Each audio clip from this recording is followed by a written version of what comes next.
right, and the often overlooked step that a lot of people forget when they're going into launch mode is planning out the number of emails they need, or they think they need less emails than they do. You need a lot of emails, and no, you're not going to bother people while you send them. I'll show you how. Building the list, your launch list that you're going to send all these emails to is the lifeblood of your launch. So in this video, I want to talk to you about all the emails that you need to send in a live launch. This video was super requested.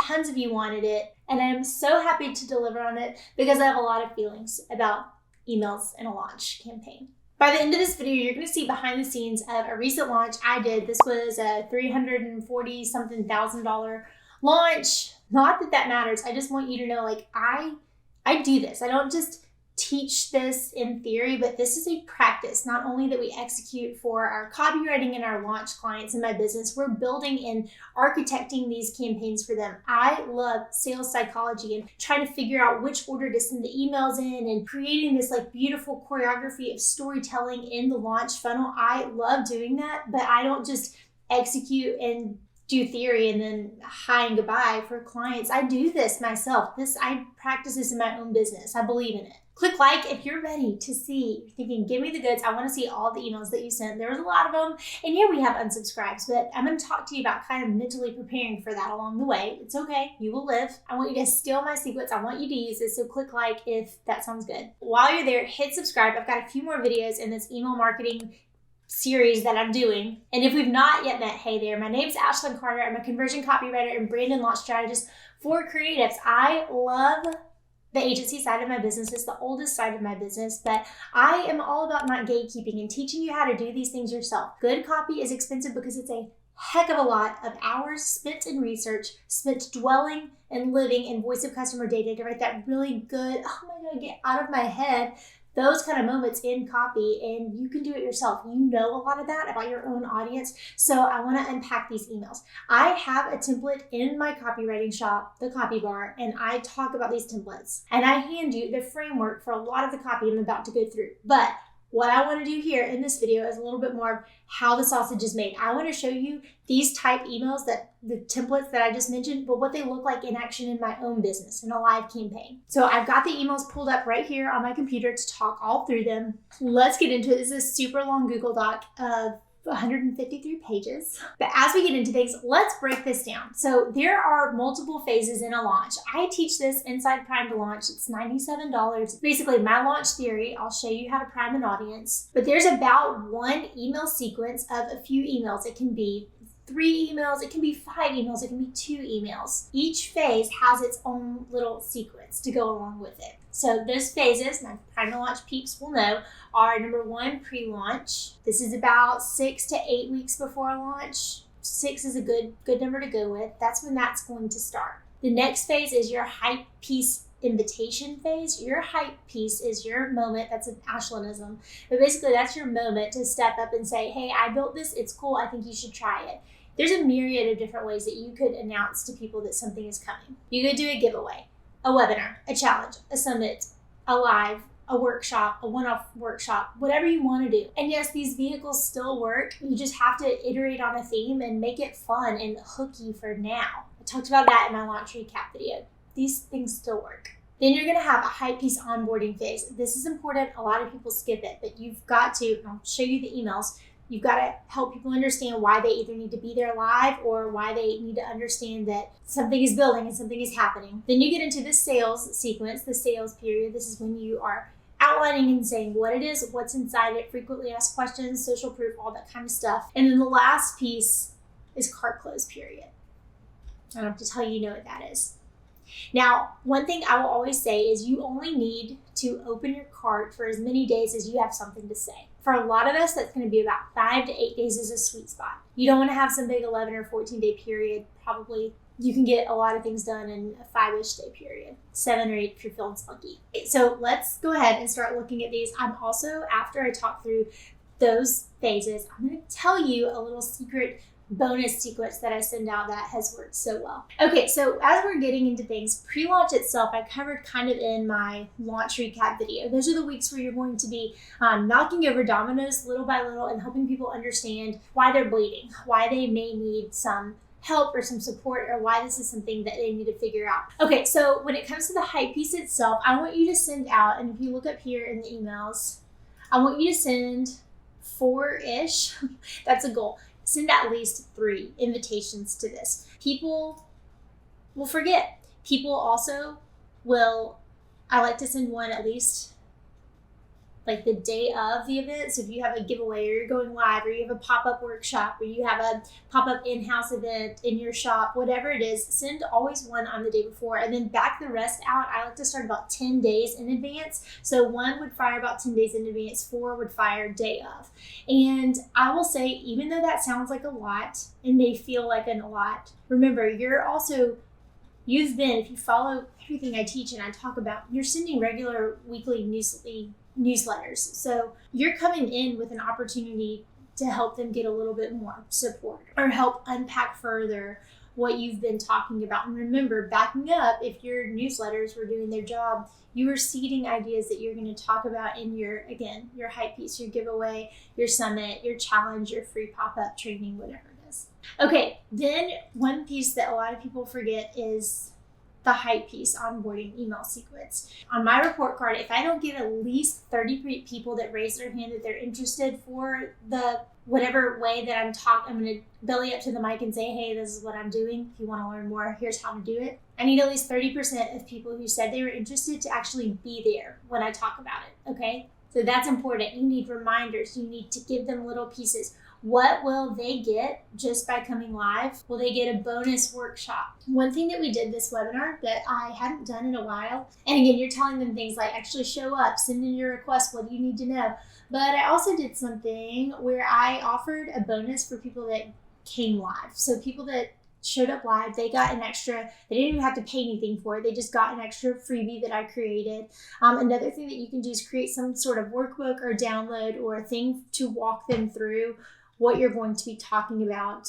I'll send a lot of reminders. I usually do 24 hours out, 6 hours out, 1 hour, 15 minutes after. That would only fire to people who were not already in the room. So again, it depends on what your hype piece is. If you're going to do a challenge, if you're going to do a webinar, whatever it is, but that's a lot of emails, right? That's a lot. This last launch, I always hit way above 30%. Okay, then you're gonna move into, after you finally let the cat out of the bag, you're gonna move into your sales sequence. Now, people ask me this all the time. Do all of my emails go to everybody on my list? No. I have a secret for that I'll tell you about in a minute. Your sales emails are going to that launch list that you made, and the launch list is all of the people that signed up for the hype piece. These are the people that have raised their hand and said, this topic is of interest to me. This is painful enough for me, or something I'm pining for enough where I want more information on. These are your hottest, warmest leads. And so they're going to get all of the rest of the emails, but you're going to include at the top and the bottom an opt-out. Don't want to receive any more emails about this, blah, blah, blah, blah, blah. Great, click here. That's also at the bottom. So you're constantly giving them the opportunity to opt out, but otherwise the launch list gets all of the emails. So the emails that you're going to send, you always want to make sure you have your party starter card open. Hey, this is here. This is what's inside. If you want to send out a replay, if you did some kind of workshop or training or challenge, you can send that then. You also probably want to have variants of that. I like to do a variant for people that were there on a certain day so I can reference things that happened. People that signed up but never came, send a different version to them. Then you're always going to have a social proof email inside your campaign. Again, I give a whole template of that inside the template pack, but to show you a little bit of what mine looks like, this is what it is. I also include some kind of, I frame our frequently asked questions email as like, you're doing great, sweetie. You don't want them to feel like they are failing, but you also want to go ahead and outline all of the questions that you're getting. I talked about it in the launch recap video. You usually see 30 to 50% of sales on day one, and then again at the end. So you're going to see a dip in the middle. One way to overcome that is to add some sort of a mid-cart bonus. Sometimes I don't decide what my mid-cart bonus is going to be until after day one or day two, when I start to hear a little bit more, especially with a new offer, of what's holding them back. And then I'll throw that mid-cart bonus in. One email that can be really fun to do is have some sort of email where people can reach out and talk to you, whether you want to give them your Google Voice number or ask them to send in a video or have a chat, whatever you want to do to actually get to sit and talk to them and help them make a decision about, is this the best thing for them or not? You could open up your inbox. Sometimes just the psychology enough of, hey, I am available and here to help answer your questions is what people need. That's also a good chance in that email. You can see, and I'll put the copy up again right here. You can understand how in this email you're saying, hey, reach out and ask. Or there's another option. You may already have the answers you need. You just need to make the decision. At this point in the email, I hope this makes sense because this is so important. We haven't even brought up the fact that cart closes at a certain time. We're going to do that about 48 hours before the cart close. That's when you start saying, oh, time's a ticking.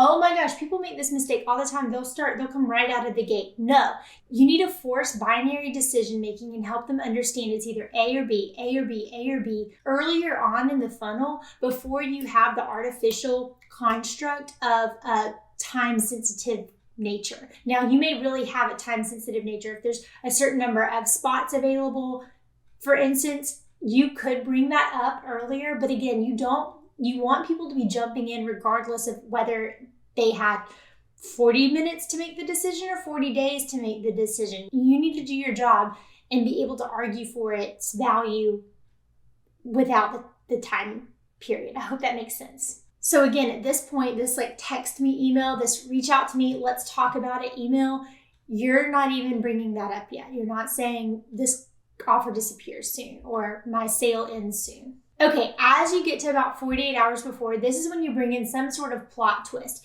You could add another bonus. Again, you're going off of what you're hearing people may need. You could add something like that in. Hey, a lot of people are asking about XYZ, so I decided to do something crazy. I'm going to add in blah, blah, blah. You could also add a reduced payment plan here if you're finally able to do that and you can figure things out. A plot twist can be a great way at the end of the launch when you're going into those 48 hours of cart close. This is a way to help people make the decision. Moving into cart close, the things that I like to talk about, we call this the Mighty Ducks email on my team. This is when you're kind of having that rah-rah moment with them, that 90s kind of movie cinema moment where it's remember the Titans, everybody's tired, but we're almost done. And you want to thank them. You want to tell them, thank you so much for letting me talk about this. I'm so passionate about this thing that I built. I wanted to check on you. How you doing? You're not meant to come in here without any baggage. It's okay if you've got some baggage. It's okay if you're a little beat up. Come in. You are welcome here. All those vibes are going on in this email copy. On cart close, you're going to send 3-ish emails, if not 4. It's okay to send multiple emails. Have that opt-out at the top. Have it at the bottom. You're always telling people, hey, we're almost done. Here's how to get out if you would like to exit the party bus. But you will see 30 to 50% of sales on your last day. So you need to send those 3 to 5-ish emails. Another one that my team, we love to send is, we call it the unboxing, or the get ready with me videos that are popular. We just like to see somebody in progress of using something. So basically this is a demo email. Can you demo your service, your offering, your physical product, whatever it is? Give us a demo. The people want a demo. Finally, you're going to wrap it up. Cart close emails, you don't have to overthink. You're really saying the same themes and stories that you've talked about the entire launch, and then you're done. Get out of there. You sent a lot of emails. Now, I have every single one of those that I just talked through in our copy template, but I wanted to tell you and show you a few emails that this is something I do that's a little bit different. I call this a sales booster bonus sequence because as well as I do, everybody in your audience doesn't like to consume information the same way. So when you started talking about your hype piece, whether it was, again, a giveaway, a challenge, a pop-up live workshop, a live in-studio event, not everybody could come or even wants to hear information, but that's what you were talking about to build up your launch list. So what about the rest of your list? We're going to call that your house list. Well, here's what I want you to send to them. You're going to send them at least 3 emails. The first email you're going to send to them is basically, you missed it, but here's the gist. Here's what happened in the live workshop I did, or here are the big takeaways and key moments from the presentation, the summit, the challenge, whatever it is. Throw them a bone and help them understand what were the headlines that they missed. In that email, though, you want to say, I've got something coming and I have a big announcement for you. Stay tuned for tomorrow. Then you're going to send your whole house list who's not signed up on your launch list. You're going to send them a version of that party starter email that we talked about. You're going to remove the language that you had up at the top where you're recognizing, hey, you came to my workshop, you came to my free session, you came to my VIP Voxer Day, whatever you used as your vehicle. You're going to remove that and basically just say, I made this and I wanted you to know about it. You're going to send this to your whole house list, and then you're going to make sure that anybody that clicks through to the sales page or the offer page gets tagged and added onto the launch list. Hope I'm not losing you. That is so important. So you made your launch list by building up the hype piece. Your whole launch sequence is firing to those people, but anybody in your house list who then raises their hand and says, oh wait, that sounds interesting, by clicking, boom, they get added over to the launch list too. So they're getting all those emails, and again, they always have the chance to opt back out if they want. You also want to send your full house list, that first cart close email. You're going to create a variation of that and drop that out.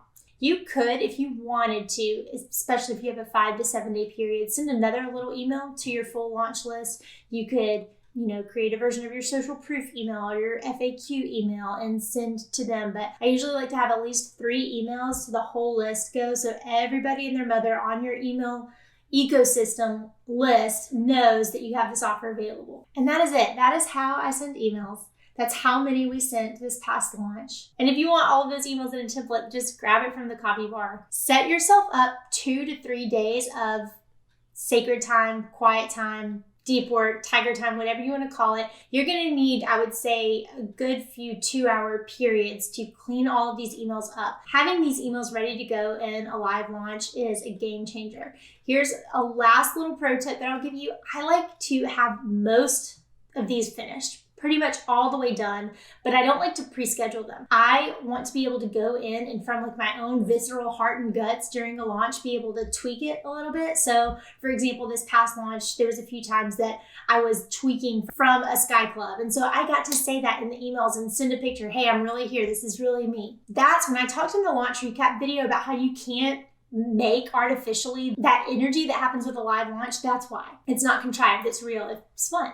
Okay, this was a lot. That was a lot of emails. Remember, the templates are all there for you. Just go grab the templates if that overwhelms you. But yeah, everything I just showed you, that comes from the template. So I hope seeing it in live in the wild helped. If you liked this video, gold star for you for lasting this long. So I know that you did. Click the like button. Comment below what questions do you have about your own launch sequence. Here for it. This is my Roman Empire. I love talking about these. And now that you know what goes into a live launch campaign and you want to figure out rituals where you can create this, how you want to slot it in your calendar, make sure you watch the next video. I've got teed up for you a video about the 5 different rituals that I implement when I'm writing emails for my business. All the emails from newsletters all the way to sequences like this. It really only takes me about 1 deep work session a week to write all the emails that I need to, and I'm talking about it in the next video. As always, thanks so much for watching, and I'll see you in the next one.